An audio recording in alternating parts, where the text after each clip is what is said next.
See, Curtis 50 Cent Jackson had a problem. He was 9 times, but the problem was that he knew who did it. Everyone knew who did it, but he couldn't do anything about it. The person who did his name was Kenneth. But why did he do it? Well, meet Ja Rule. Oh, you thought Drake and Kendrick had the craziest beef in hip-hop history? Nah, that was 50 Cent and Ja Rule. See, Kenneth is the most famous man that you've never heard of.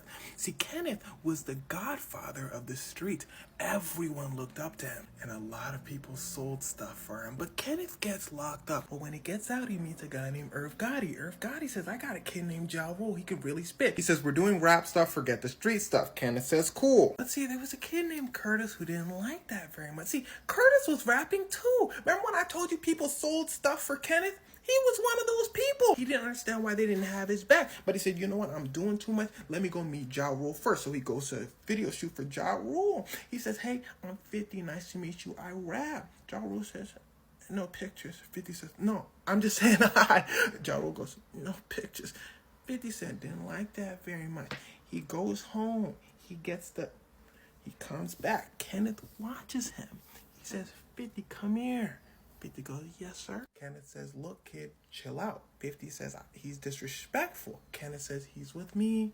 Just chill out, please. 50 says, cool. He can't go over Kenneth's head. Everyone still respects him too much. So 50 makes a song about Ja Rule. He shows Kenneth before he releases it, though. Kenneth says, kid, he says, it's a good song. Just take out Ja Rule's name. You're doing too much. 50 says, okay. He releases the song.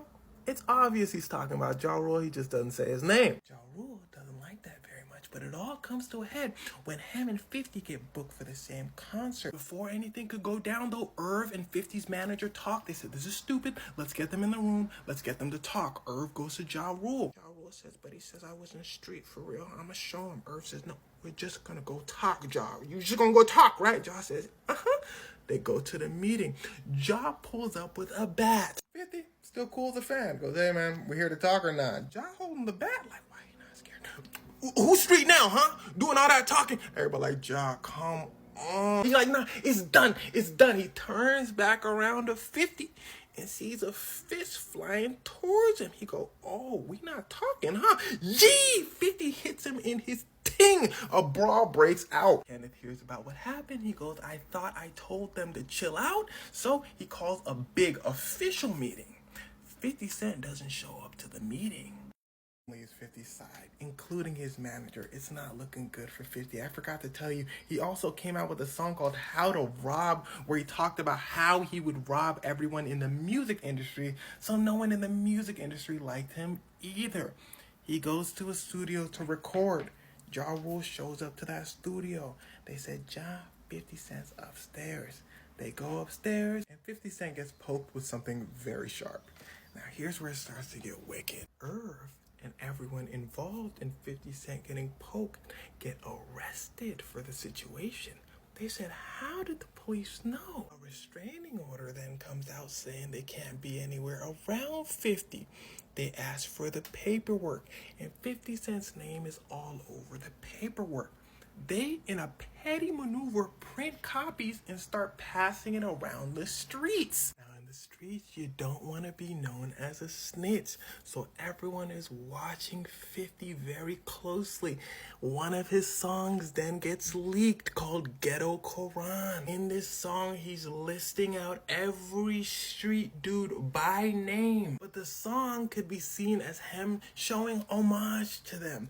Kenneth didn't see it that way. Well, because Kenneth was in a little bit of trouble with the FBI. They find out, listen closely, that 50 Cent's song is in the court documents against him. See, the FBI wanted Kenneth for all the stuff he did in the past. He did his time, but in their eyes, not as much time as they wanted. So that's why Ashanti, Ja Rule, the Erder Inc. crew got in trouble for money laundering. It wasn't for them.